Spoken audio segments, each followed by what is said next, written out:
Hello Transmanians, and welcome to another exciting journey video. In this episode, I aboard the Toronto subway to the Union Station bus terminal. From there, I board a Trailways bus, crossing the US border into Detroit, and conclude with a bonus ride on the Detroit People Mover, finishing at the iconic Renaissance Center, one of the city's most famous landmarks. Given the current political climate, you might be wondering, how many Canadian passengers were on my bus ride to Detroit? And how smooth was the ride? Tune in to find out all the details in this video.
We are at University Avenue at Dundas Street, near the St. Patrick's subway station on Line 1 Yonge-University of the Toronto subway. It was going to be an easy and simple ride, with just 3 stops to Union Station, where I'll make my transfer to the Union Station bus terminal. This video will include commentary, interspersed with moments of silence, allowing viewers to fully immerse themselves in the surrounding environment.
Please stand clear of the doors.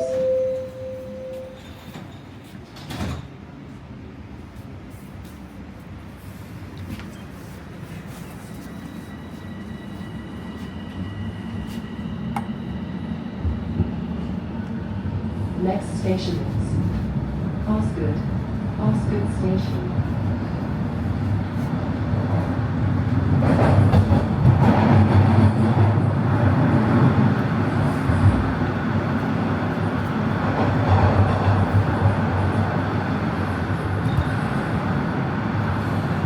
Arriving at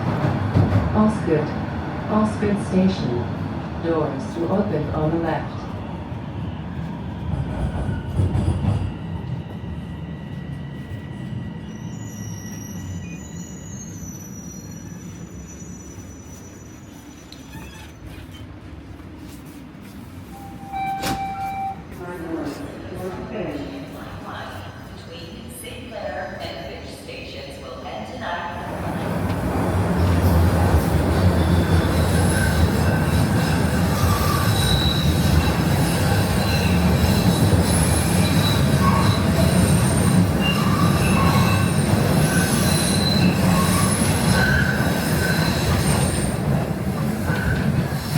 Arriving at Union Station.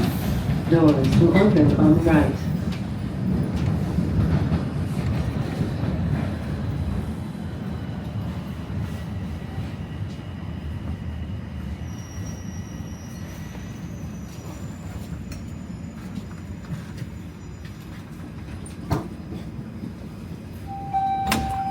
Line 1, 410.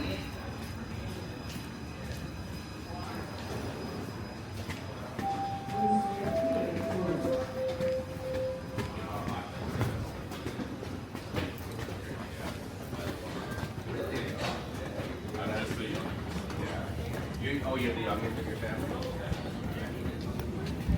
This is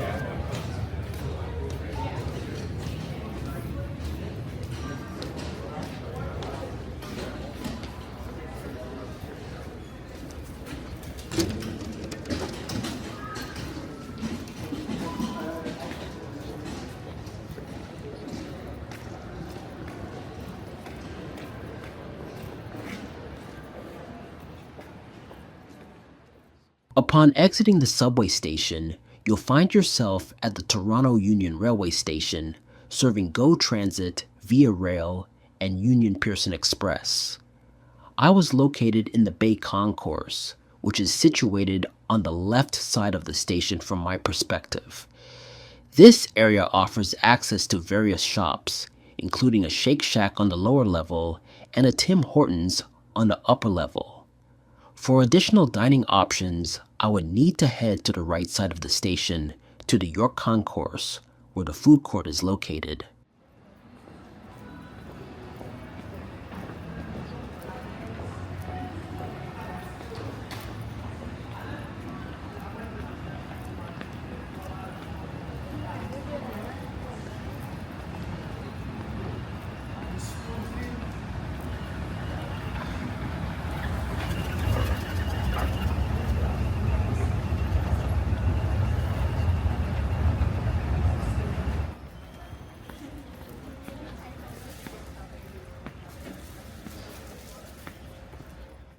To access the bus terminal, I exited the railway station through the Scotiabank Arena entrance.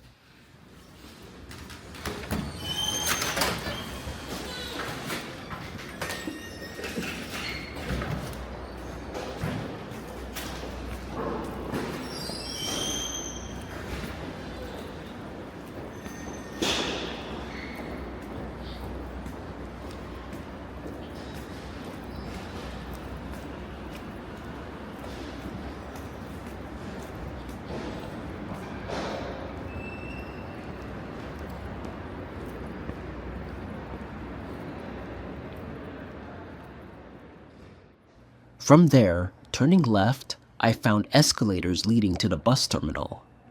The Union Station Bus Terminal is Toronto's primary intercity bus terminal, situated on the second floor of the South Tower of CIBC Square, at the northeast corner of Bay Street and Lakeshore Boulevard.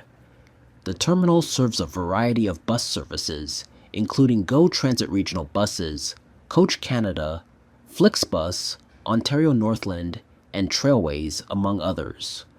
Owned by the provincial crown agency Metrolinx, the terminal is seamlessly connected to the adjacent Union Station via pedestrian walkways. Opened on December 5, 2020, the terminal replaced both the outdoor terminal located on the north side of the rail corridor and the Toronto Coach Terminal.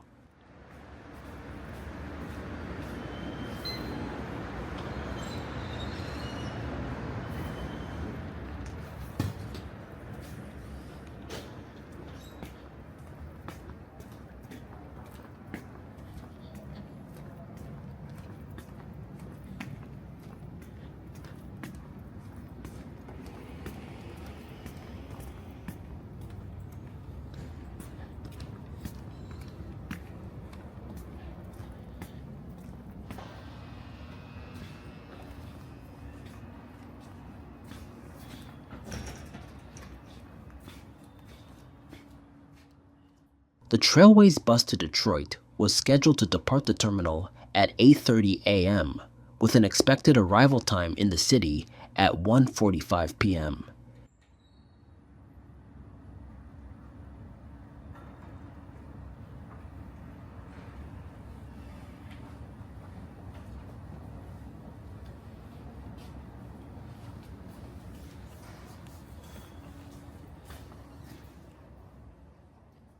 My ticket for the journey cost 57 Canadian dollars and 75 cents.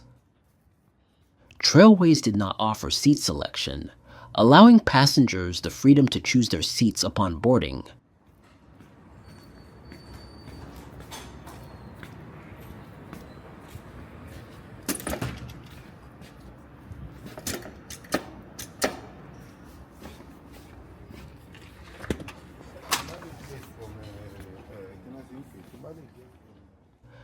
The bus terminal features 2 floors, with a second cup cafe located on the first level. The modern design of the terminal is visually impressive, clearly reflecting its construction and opening in 2020. That the elevator located in the Scotiabank Galleria is temporarily out of service. To navigate from Union Station Bus Terminal to Union Station, please follow directional signage. We will advise when it is back in service. Nous avons été informés que l'ascenseur situé dans la galerie Scotiabank est temporairement hors service. Pour vous rendre de la station d'autobus de la gare Union à la gare Union, veuillez suivre la signalisation directionnelle. The Trailways bus between Toronto and Detroit was scheduled to make brief stops in London, Ontario, bypassing Chatham and making a false stop in Windsor. I also had the option to travel on Flixbus, which was scheduled to depart from the terminal at 8:15 a.m. However, Flixbus was set to make more stops than Trailways, resulting in a longer journey, so I chose Trailways for a more direct trip. My Trailways bus arrived late at the terminal, causing a 15-minute delay in departure. I assumed this delay was due to the usual early morning traffic congestion on the Gardiner Expressway, a common issue in Toronto.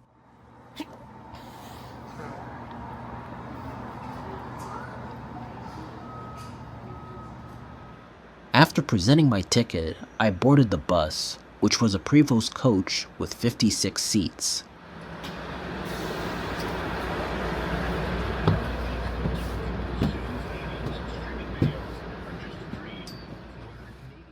The interior featured warm touches such as ceiling lighting, wooden floors, and leather seats, creating a welcoming atmosphere.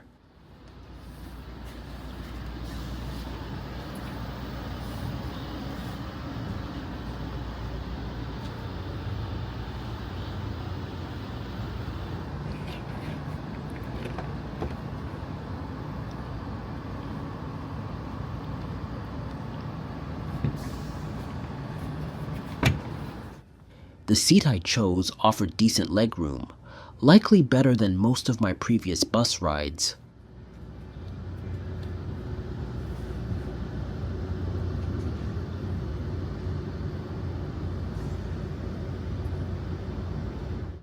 The USB power outlets were initially not functioning, but they became operational shortly after departure. Some seats were also equipped with Type B power outlets, which would be suitable for laptops, though I did not test them to confirm their functionality.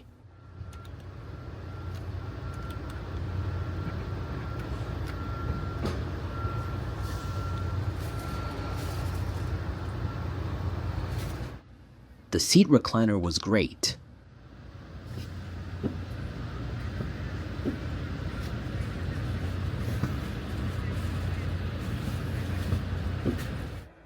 The bus's bathroom was clean, though it was as compact as an airplane restroom.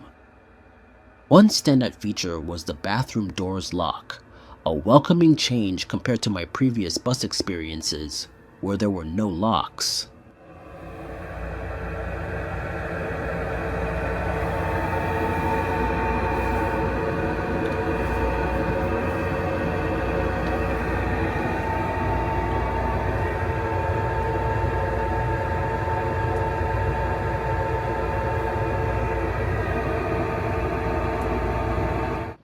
As for the Wi-Fi, it unfortunately did not work, much like my experience with Flixbus. The sign-in page was unavailable, so I couldn't connect. However, I was able to access data on my phone during the ride, so the lack of Wi-Fi was less of an issue.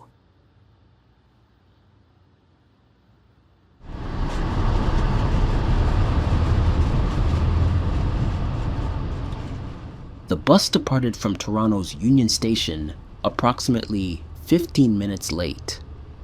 At that time, the bus had a moderate capacity, though the full picture of passenger numbers would become clearer after the stop in London, where some passengers would be heading south of the border.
The bus began its journey on the Gardiner Expressway, where it immediately encountered traffic congestion that lasted for about 10 minutes.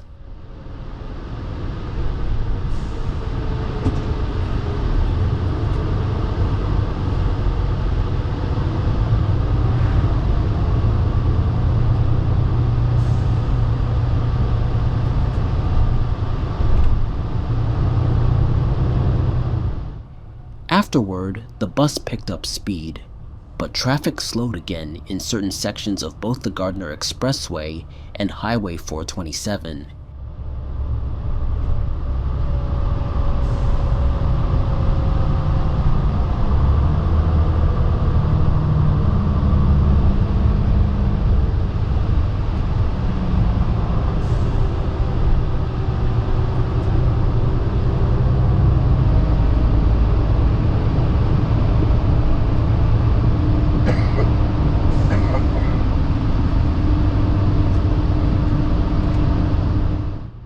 Eventually, it made its way onto Highway 401 toward London.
After about 2 hours on the highway, the bus finally made it to London. London, located in southwestern Ontario, has a population of 422,324. Situated at the confluence of the Thames and North Thames rivers, it is about 200 kilometers from Toronto and Detroit, and 230 kilometers from Buffalo. While politically separate from Middlesex County, London serves as its county seat.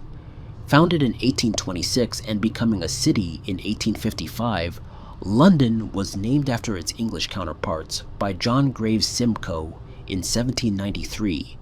It is now the largest municipality in southwestern Ontario and Canada's 11th largest metropolitan area. A hub for healthcare and education, London is home to Western University, Fanshawe College, and 3 major hospitals. Its economy is driven by education, medical research, manufacturing, financial services, and IT, with the university and hospitals as key employers. London is well connected by highways 401 and 402, with easy access to US border crossings and served by railway, bus stations, and the London International Airport.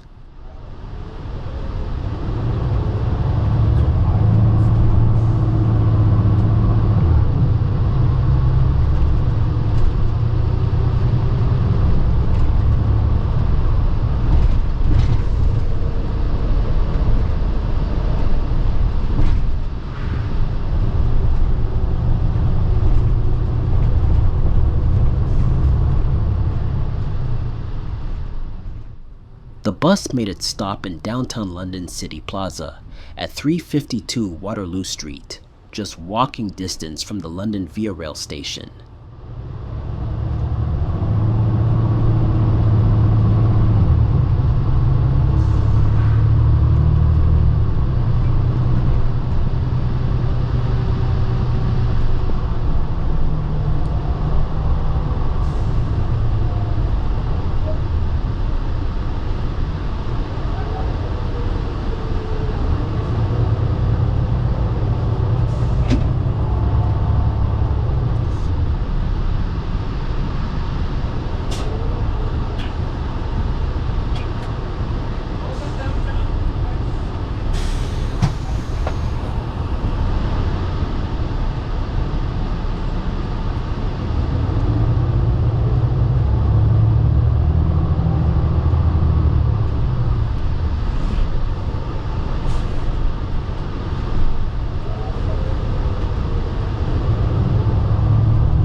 After several passengers disembarked in London, only a few remained on the bus. This prompted me to wonder how many Canadians were on the bus heading to Detroit.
Before reaching Windsor, the bus made a 15-minute stop at an OnRoute in West Lorne.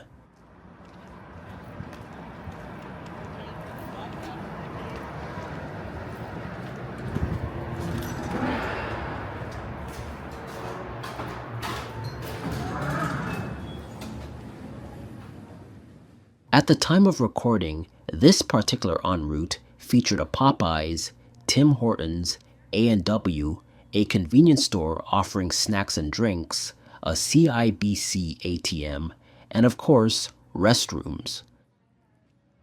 Additionally, there was a Canadian Tire gas station convenience store for more snack options.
After more than an hour on the road, skipping the town of Chatham, the bus finally made it to Windsor.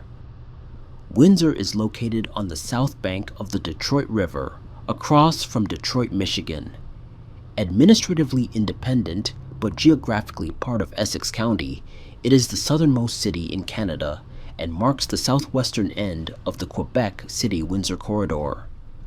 With a population of 229,660, Windsor is the third most populous city in southwestern Ontario, after London and Kitchener, reflecting a 5.7% increase from 2016. The Detroit-Windsor area is North America's largest transborder conurbation, with the Ambassador Bridge being the busiest commercial crossing between Canada and the US. Windsor is a key player in Canada's automotive industry and is known for its cultural diversity. Known as the automotive capital of Canada, the city's industrial heritage has shaped its growth over the years.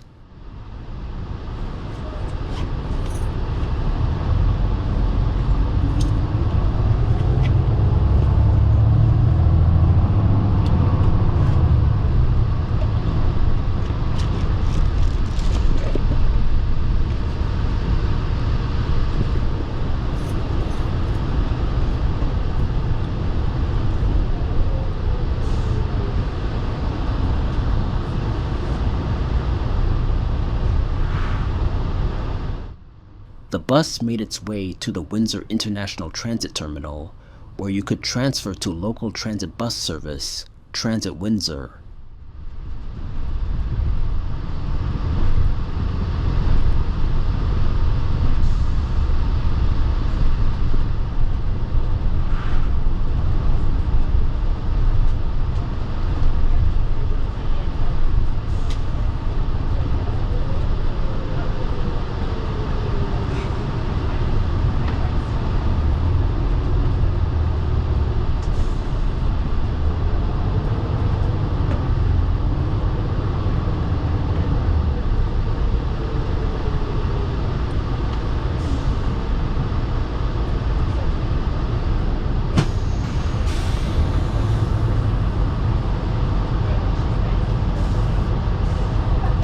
However, none of the passengers got off the bus, which meant it was on to the final destination, Detroit, Michigan, USA.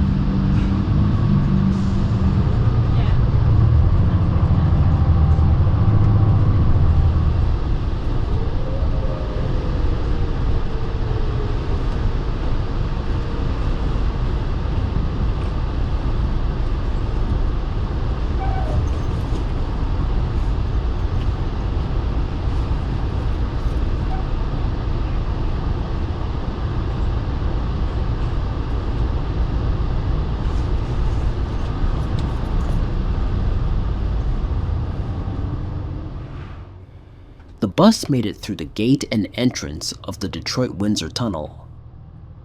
The Detroit-Windsor Tunnel, also known as the Detroit-Canada Tunnel, is an international highway tunnel connecting Detroit, Michigan in the United States with Windsor, Ontario in Canada.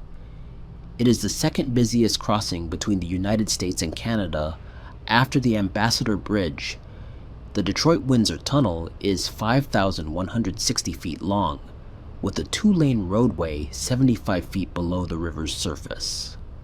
Construction began in the summer of 1928.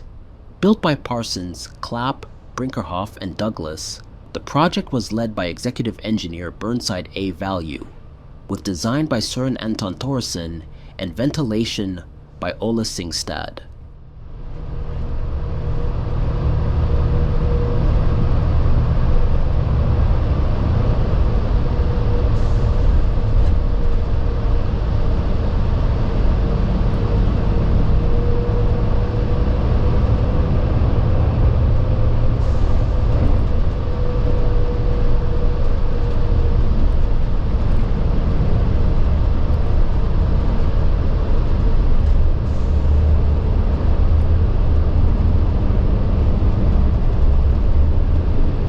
After passing through the tunnel, the bus stopped at a U.S. Customs and Border Protection facility, where all passengers were required to disembark, bring all personal belongings, and undergo screening.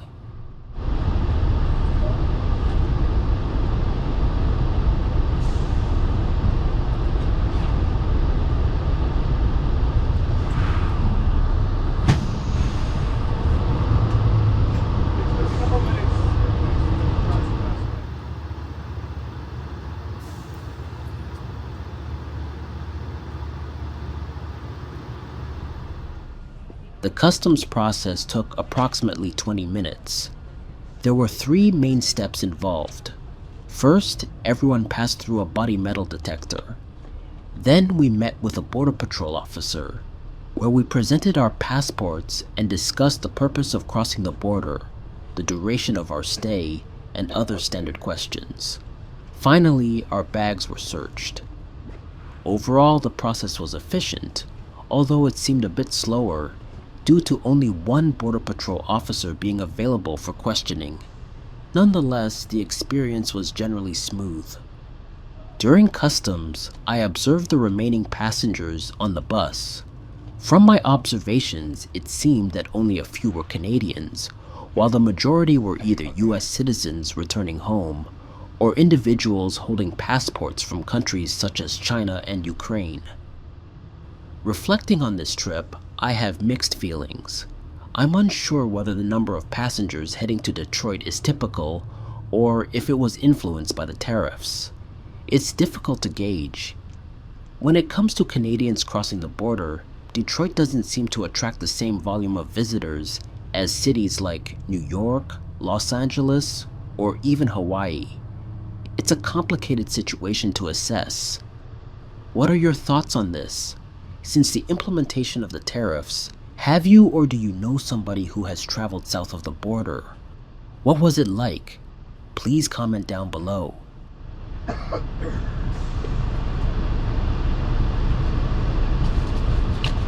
Leaving the facility, the bus passed by the infamous Detroit Renaissance Center. Let's talk a little about Detroit, shall we? Detroit, Michigan's largest city, had a population of 639,111 in 2020, making it the 26th largest US city and the largest on the Canada-US border. The Metro Detroit area, with 4.3 million people, is the second largest in the Midwest. Detroit is known for its impact on music, art, architecture, and the automotive industry. Founded in 1701, Detroit became an industrial hub by the early 20th century, with its population reaching the fourth largest in the US by 1920. However, a decline in industry, job losses, and suburbanization caused a 65% population drop from 1.85 million in 1950. The city filed for bankruptcy in 2013, emerging in 2014. Detroit, a key port on the Detroit River, connects the Great Lakes to the St. Lawrence Seaway. It's home to the big three automakers, General Motors, Ford, and Stellantis, and has one of the busiest international crossings with Windsor, Canada. Detroit Metropolitan Airport is a major US hub. Detroit's cultural influence spans Motown, techno, jazz, hip-hop, rock, and punk. Ongoing efforts to preserve its architecture, along with revitalization projects, have made the city a tourist destination, attracting 16 million visitors annually.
The bus arrived at the Detroit bus station around 2 p.m., approximately 15 minutes later than scheduled.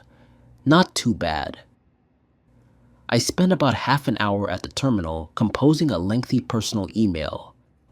Afterward, I left the station and walked to the Michigan Avenue Detroit People Mover station, which took around 8 to 11 minutes by foot.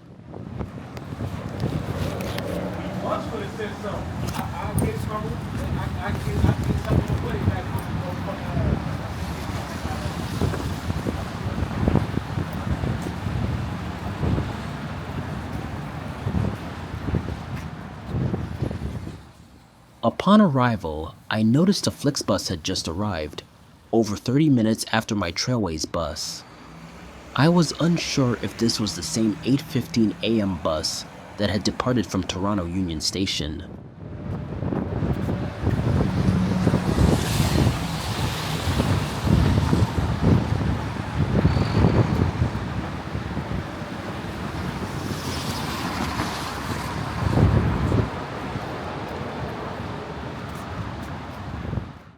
The Rosa Parks Transit Center, located within walking distance from the People Mover station, serves as a hub for DDOT and smart buses and is also the terminus for the Transit Windsor Tunnel bus.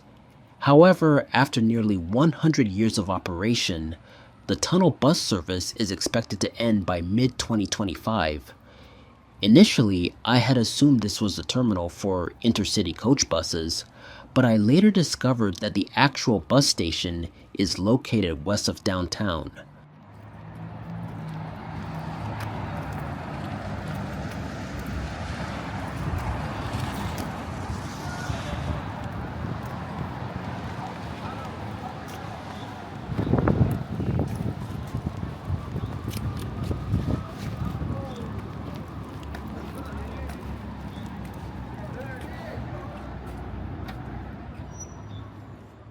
Entering the station, the fare was free, which was absolutely awesome. The reason why the Detroit People Mover is free is because it's operating a zero-fare pilot program funded by sponsorships with the goal of boosting ridership and making it easier for people to access downtown Detroit. The Detroit People Mover is a 2.94 mile, 4.73 kilometer elevated automated transit system that loops around downtown Detroit using advanced linear induction motor technology. It started operation on July 31st, 1987. In 2024, it recorded a ridership of 1,075,200, averaging 3,100 riders per weekday in the fourth quarter. The system is complemented by the Q Line streetcar, which connects to Midtown, New Center, and the Detroit Amtrak station, and integrates with DDOT and smart bus routes, creating a comprehensive transportation network in the area. The rolling stock of the People Mover is the Urban Transportation Development Corporation Intermediate Capacity Transit System Mark I train, the same trains used on the Vancouver SkyTrain, and the TTC Line 3 Scarborough Rapid Transit, which sadly ended service in 2023. The Detroit People Mover consists of 13 stations. Of course, my trip was set to conclude at the Renaissance Center.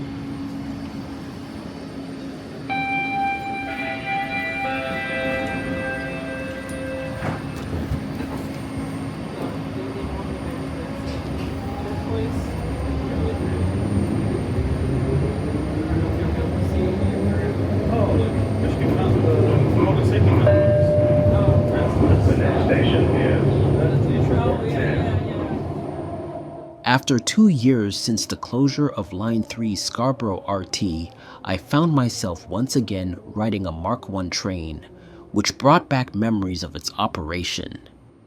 Notably, in June 2024, the Detroit People Mover announced the purchase of 12 Mark I train sets and related equipment from Line 3, giving the original TTC cars a new home.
the Financial District Station.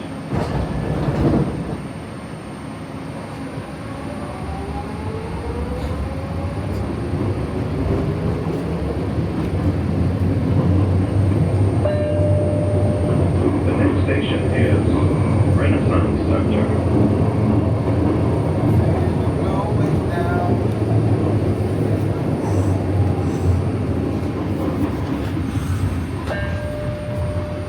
This is the Renaissance Center station.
Exiting the station was a bit confusing, which led me to take the stairs and went through a door which looked like an emergency exit.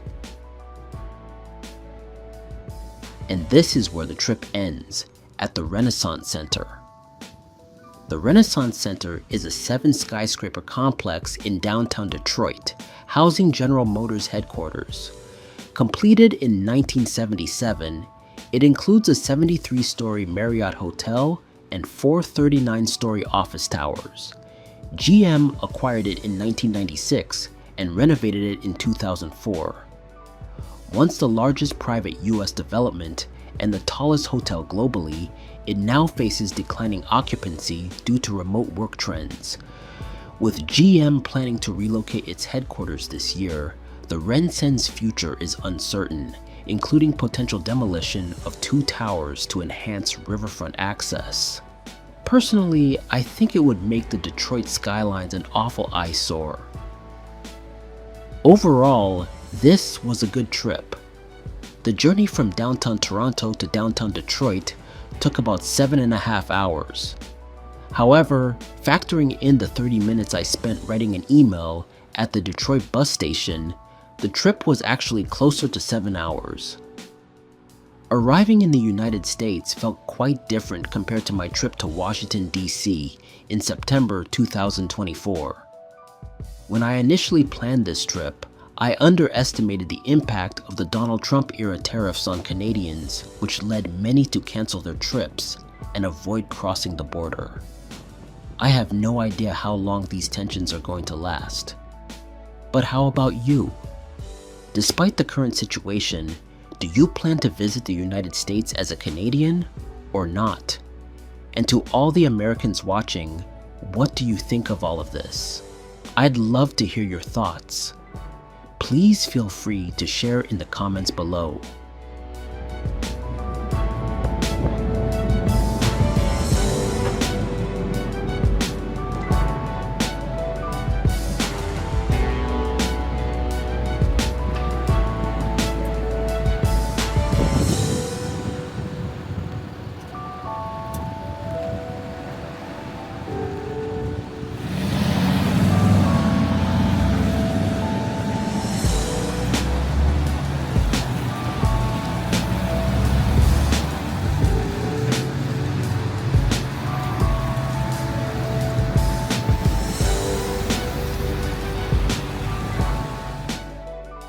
The accommodation I stayed in was within walking distance of the Michigan Avenue Detroit People Mover station.